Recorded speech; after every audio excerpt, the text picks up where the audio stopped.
Yep, I'm pretty sure I have a problem.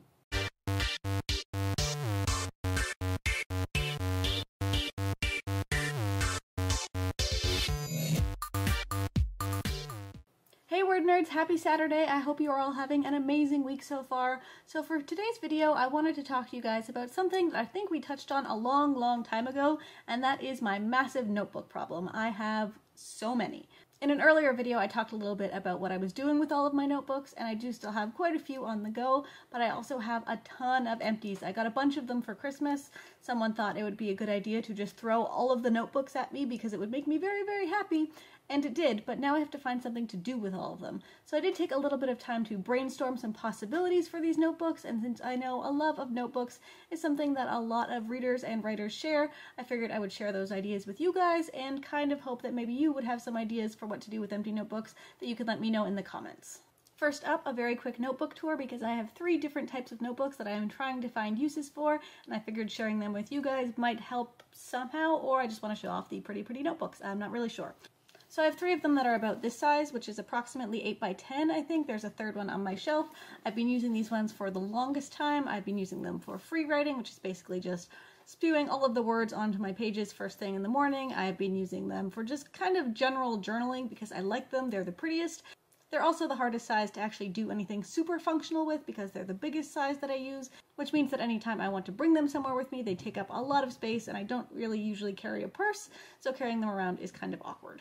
And then for Christmas, I got 5 notebooks in this size. They all have different cute sayings on the front and are a super portable size, but I've never really used notebooks this size and I'm not totally sure what to do with them. I'm kind of thinking I might use them for various manuscript or series projects and have all of my brainstorming and outlining in one place. I've never really done that kind of prep work by handwriting before, but I think it could be a lot of fun. Still, they are super cute size, really easy to throw in a purse if you have one, and I'm pretty excited to see what I can do with them.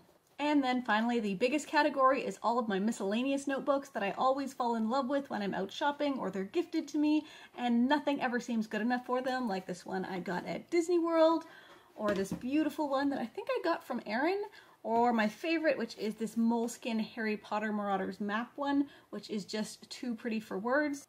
No matter how much brainstorming I do, nothing ever seems like it will live up to the expectations of these notebooks, but really I have to do something with them at some point, so here are some of the ideas I came up with, and maybe they will be useful for you guys. First up, I mentioned free writing, which is basically just writing anything that comes to mind at the beginning of the day to kind of clear out all of your thoughts and try to get focused. This is something I always try to do, but it never works out quite the way I planned, and instead all of my free writing tends to be something that you can use a different notebook for, which is kind of day planning. I don't do it as a schedule, I just kind of spew words onto the page. If I'm going to do this, this, and this, I need to get this done today, this is the most important thing I have to do today, which basically tells you a lot about what is going on in my head at any given moment because all I'm ever thinking about are to-do lists. Which brings me to the next idea, lists, beautiful lists. I did talk a little bit about bullet journaling in my last week's video, and if that is something you are interested in or you are an avid list maker, then bullet journaling or a list notebook could be really good for you. Basically, just every page is a different list that you can go back to at any time over years or months or weeks or every day, whatever makes sense for you and for that list. These can be movies you want to see, or things you need to get done that month, or different steps in finishing a project, or getting through your semester. Lists possibilities are endless. The possibility for lists are endless, and I'm sure all of you can come up with dozens and dozens of lists that would help make your lives a little bit more organized. This next one is an ongoing notebook that I'm currently doing that I think I may have talked about before, and that is my memory book. These are all of the big moments that I want to remember for as long as I possibly can. I have a page for 6th grade, and for the cottage I used to go to, and different friend groups, and meeting the WordNerds. All of those things I want to be able to look back on with some level of clarity. These thoughts are usually not super intimate. They're things I wouldn't mind someone else reading, but just things I want to be able to reminisce about for years to come. An idea I've seen floating around the internet quite a bit but haven't tried for myself is starting a gratitude log notebook. Basically every day or every week you go back, think back on the past little while, and write down everything you're grateful for just to kind of remember all of those good moments and remind yourself of how many great things you have going on in your life right now. This next idea is something I'm actually currently doing in an Evernote notebook, but that is having an idea vault for all of your shiny new ideas that you know you want to get to at some point. Basically, every time you come up with a new idea, start a fresh page, write down everything that you have in your head so far, and then let it go. If you have a new idea that goes with it later on, go back and add to that page, and then let those ideas develop over time as you finish what you're currently working on. And finally, this last idea is one that I've been thinking about trying for a while now, and that is a shared letter notebook.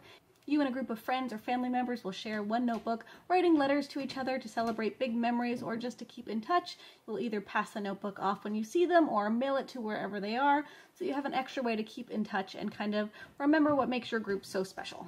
So that's it for me today, but if you guys have any ideas for what to do with empty notebooks, please let me know in the comments down below, because I really do have a problem and I want to write all of the things in the notebooks.